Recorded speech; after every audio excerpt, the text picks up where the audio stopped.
Target 2026 বিধানসভা নির্বাচনে কোচবিহারের 9টি আসন। তার আগেই অর্থাৎ 2025-এর মধ্যেই কোচবিহার জেলায় শাসক দলের হাতছাড়া হওয়া অঞ্চল গ্রাম পঞ্চায়েত নিজেদের দখলে আনতে মরিয়া তৃণমূল কংগ্রেস নেতৃত্ব। লাগাতার যোগদান পর্ব চলছে কোচবিহারে। বৃহস্পতিবার কোচবিহারের নাটাবাড়ি বিধানসভা কেন্দ্রের অন্দরন ফুলবাড়ি 2 নম্বর অঞ্চলে বিজেপি পঞ্চায়েত সদস্য সবিতা সাহা, কৃষ্ণ বর্মন ও প্রশান্ত বর্মন সহ প্রায় 200 বিজেপি কর্মী সমর্থক এবং কিছু বুথ সভাপতি তৃণমূল কংগ্রেসে যোগদান করেন। আমি গ্রাম উন্নয়নের জন্য বিজেপি ছেড়ে তৃণমূলে যোগদান করছি।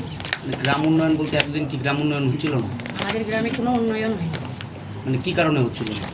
রাস্তাঘাট অনেক ধরনের কিছুই নেই আমার গ্রামে। এই জন্য উন্নয়নের জন্য আমি বিজেপি ছেড়ে তৃণমূলে যোগদান করি। মানে এতদিন রাস্তাঘাট, তারপরে গরিব মানুষের ঘর বাড়ি, হ্যাঁ 100 জনের কাজ, স্বাস্থ্যসাথী, এগুলো কি এতদিন হচ্ছিল না? হচ্ছিল, মানে আমাদের বিজেপি থেকে একটু কম হচ্ছিল আর কি। আমরা যখন চাই যাতে বেশি করে আরো হয়, সবার ঘরে ঘরে জন্য সব কিছু পৌঁছে, তার জন্য টিএমসিতে আমরা যুক্ত। এদিন তাদের হাতে জেলা তৃণমূল কার্যালয়ের দলীয় পতাকা তুলে দেন তৃণমূল কংগ্রেসের জেলা সভাপতি অভিজিৎ দেবভৌমিক। তিনি মন্তব্য করেন, টার্গেট 2026 বিধানসভা নির্বাচনে কোচবিহারের 9টি বিধানসভা কেন্দ্রের 9টি রাজ্যের মুখ্যমন্ত্রী মমতা বন্দ্যোপাধ্যায়কে উপহার দেওয়া। টার্গেট 2026 বিধানসভা নির্বাচনে কোচবিহারের 9টি বিধানসভা কেন্দ্রের রাজ্যের মুখ্যমন্ত্রী মমতা বন্দ্যোপাধ্যায়কে উপহার দেওয়া। এই লক্ষ্যমাত্রাকে সামনে রেখে যোগদান কর্মসূচি চলছে। লাগাতার যোগদান কর্মসূচিতে এখনো পর্যন্ত প্রায় 40 জন গ্রাম পঞ্চায়েত সদস্য, অঞ্চল সদস্য, বুথ এবং মণ্ডল সভাপতি যোগদান করেছেন। সেই সাথে প্রায় 3000 বিজেপি কর্মী সমর্থক তৃণমূল কংগ্রেসের পতাকা হাতে তুলে নিয়েছেন উন্নয়নের স্বার্থে।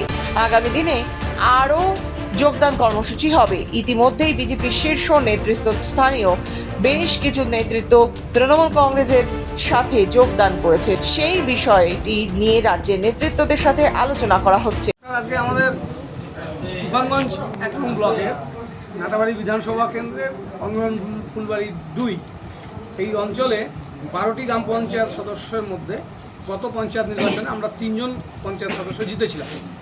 9টি জিতেছিল ভারতীয় জনতা পার্টি। ইতিপূর্বে আমাদের লোকসভা ফলাফলের পরে 2 জন গ্রাম পঞ্চায়েত উপপ্রধান সহ তৃণমূল কংগ্রেসে যোগদান করে, এতে আমরা 5 হয়েছিলাম।